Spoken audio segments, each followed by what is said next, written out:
అలా ప్రతిపాదన చేశారు. శివానంద లహరిలో నేను మీతో మనవి చేశాను, శంకర భగవత్పాదులు కేవలముగా ఒక స్తుతి కొరకని చేసినది కాదు. ఆయన జగద్గురువులు. జగద్గురువు అన్న మాటకి ఒక అర్థం ఉంది.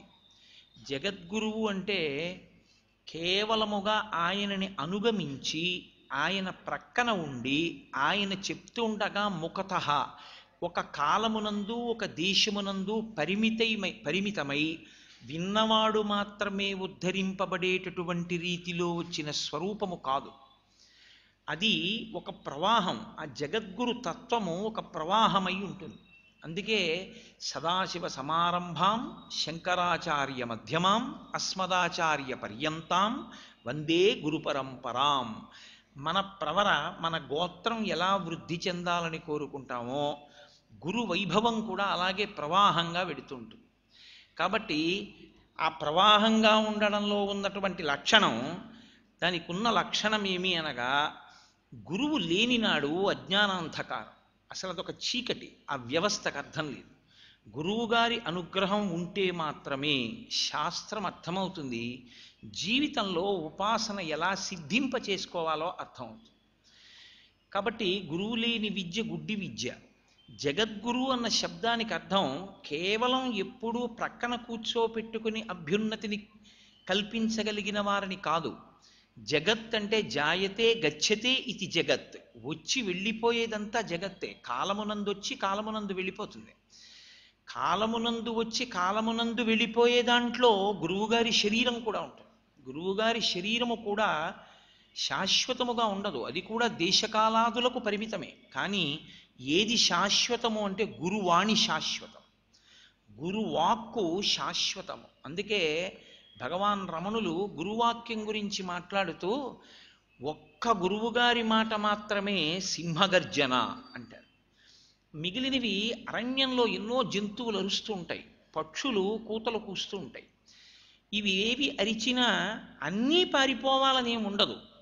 కానీ సింహం ఒక్కసారి బయటికి వచ్చి ఒక పెద్ద గర్జన చేసి నోరంతా తెరిచి ఓ ఎత్తైనటువంటి రాతి మీద కూర్చొని అలా తిరిగి చూసిందనుకోండి, కనుచూపు మేరలో ఏ జంతువు ఉండదు, పారిపోతుంది. కారణం ఏమంటే అది మృగరాజు.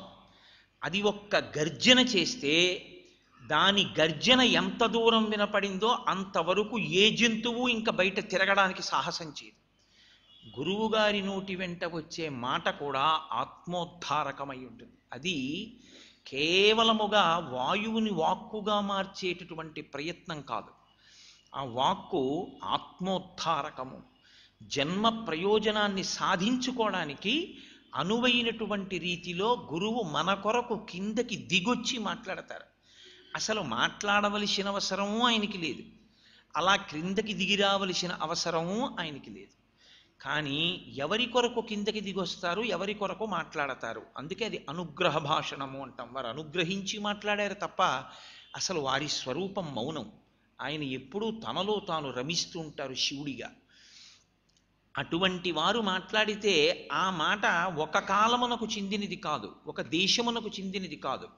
ఈ జగత్తులో ఎక్కడ ఎవరైనా సరే శంకరాచార్యుల వారికి అనుమాయి అయి ఆయన మాటని ప్రమాణంగా స్వీకరించి ఆ వాక్యమును అనుష్ఠించడం ద్వారా, దాన్ని పట్టుకోవడం ద్వారా అభ్యున్నతిలోకి ప్రయాణిస్తాడు.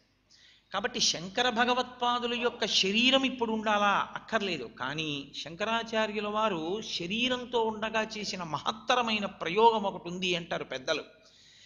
ఇప్పటికీ శంకరాచార్యుల వారి యొక్క సూక్ష్మ శరీరంగానే సౌందర్యలహరి శ్లోకాలు ఉంటాయి అంటారు. సౌందర్యలహరి శ్లోకాన్ని ఉచ్చరిస్తే సూక్ష్మ శరీరంగా శంకర భగవత్పాదులే శాబ్దికంగా బయటికి వస్తారు అని. అంతటి శక్తివంతులు. కాబట్టి జగత్తునందు ఎక్కడైనా ఉండొచ్చు, ఎక్కడో అమెరికాలో ఉండొచ్చు, కానీ ఆయన శంకరాచార్యుల వారి మూర్తి ఒకటి ఎదురుగుండా పెట్టుకున్నారనుకోండి, నాకు అసలు ఆ మూర్తి అన్న మాట వాడడం కూడా నాకు ఇష్టం ఉండదు. కానీ అలా అనడం వినా మార్గం లేక అలా అనవలసి వస్తుంది. ఇది మూర్తి అన్నవాడికి అది మూర్తి మాత్రమే, అది ఆయనకేం ఉపకారం చేయలేదు. ఇది ఈశ్వరుడు అని ఎవరంటాడో, ఇది గురువుగారు అని ఎవరంటాడో వాడికి అభ్యున్నతి హేతు. ఇది గురువుగారి ఫోటో అన్నవాడికి, గురువుగారి ఫోటో అన్నప్పుడు దాని ఎదురుగుండా ఏం చేసేసినా అభ్యంతరం ఏముండదు.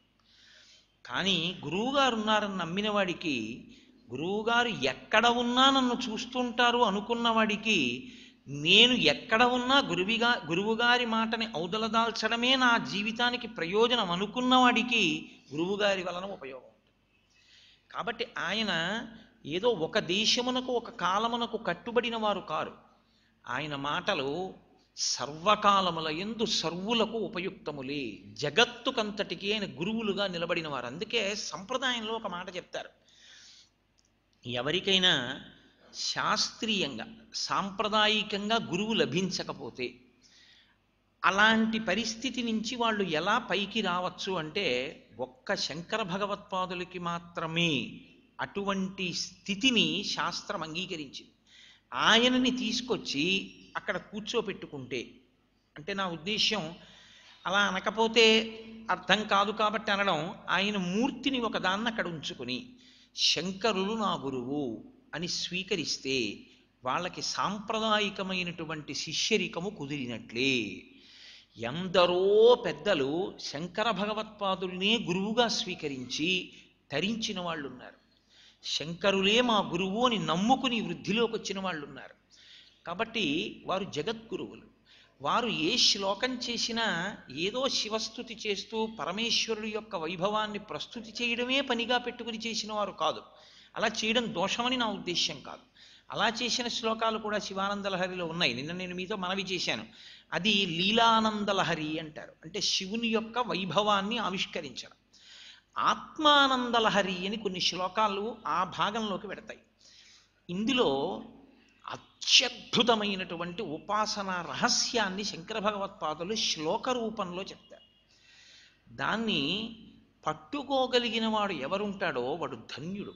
వాడికి అనేక ప్రశ్నలకి జవాబులు లభిస్తాయి.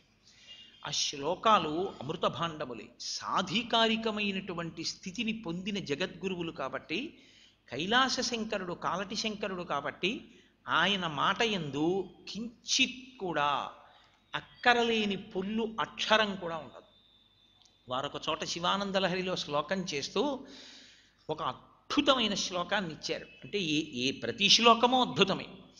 కదా వా త్వాం దృష్ట్వా గిరిశతవ భవ్యాంఘ్రియుగళం గృహీత్వా హస్తాభ్యాం శిరసి నయనే వక్షసి వహన్ సమాశ్లిష్యాఘ్రాయ స్ఫుట జల జగంధాన్ పరిమళాన్ అలభ్యాం బ్రహ్మాద్యైః ముదమనుభవిష్యామి హృదయే.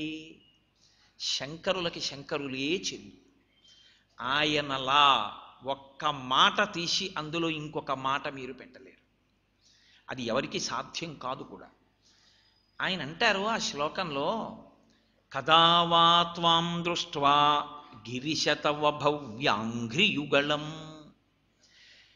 శంకరాచార్యుల వారి యొక్క సాహిత్యంలో ఒక గొప్ప ప్రజ్ఞ ఉంటుంది.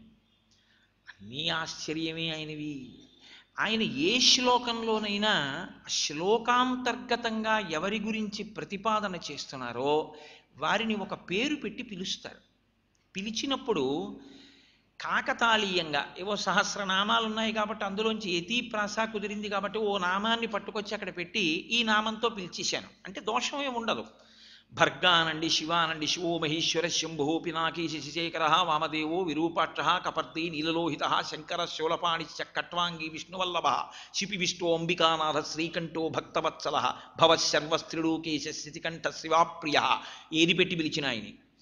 కానీ శంకరులు అలా పిలవరు.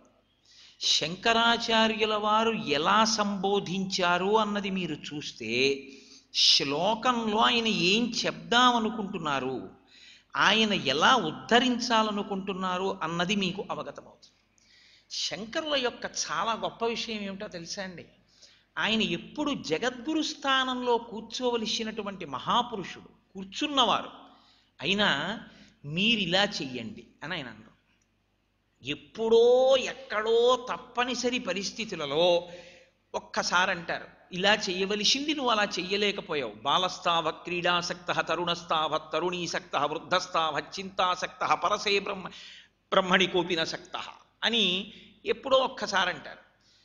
కానీ సాధారణంగా ఆయన ఏం చేస్తారో తెలుసా అండి? తన మీద పెట్టుకుంటారు. తన మీద పెట్టుకుని శ్లోకం చేస్తారు. అప్పుడు ఏమవుతుందంటే, మీరు శంకరాచార్యుల వారి పరంగా శ్లోకాన్ని విన్నా అది శంకరులకు అన్వయం అయ్యేది కాదు, ఆయనది పొందని వారు కారు. కానీ ఇదొకటి పొందవలసింది ఉందా జీవితంలో అని మనకు అర్థం అవుతుంది. కానీ ఆయన ఏం చేస్తారంటే, శ్లోకంలో నేను అన్న అర్థం వచ్చేట్టుగా రాస్తారు. అప్పుడు మీరు చదివితే అది మీకు అన్వయం అవుతుంది. పెట్టుకున్నది తన మీద పెట్టుకుంటారు. ఎందుకంటే సభని కించపరచడం ఆయనకి ఇష్టం ఉండదు. సభాభ్య సభాపతిభ్యశ్చ వో నమో నమో అంటోంది యజుర్వేదం. సభాపతి పరమేశ్వరుడే. కాబట్టి సభని కించపరిచి మాట్లాడరు. కాబట్టి చూడండి, ఆయన అంటున్నారు గిరీశ. ఈ శ్లోకంలో పరమేశ్వరుణ్ణి ఆయన పిలిచారు, గిరీశ అన్న నామంతో పిలిచారు. పరమేశ్వరుడికి గిరీశ అని 2 పేర్లు. గిరీశ అంటే కైలాసమనేటటువంటి పర్వతం మీద ఆధిపత్యం ఉన్నవాడు.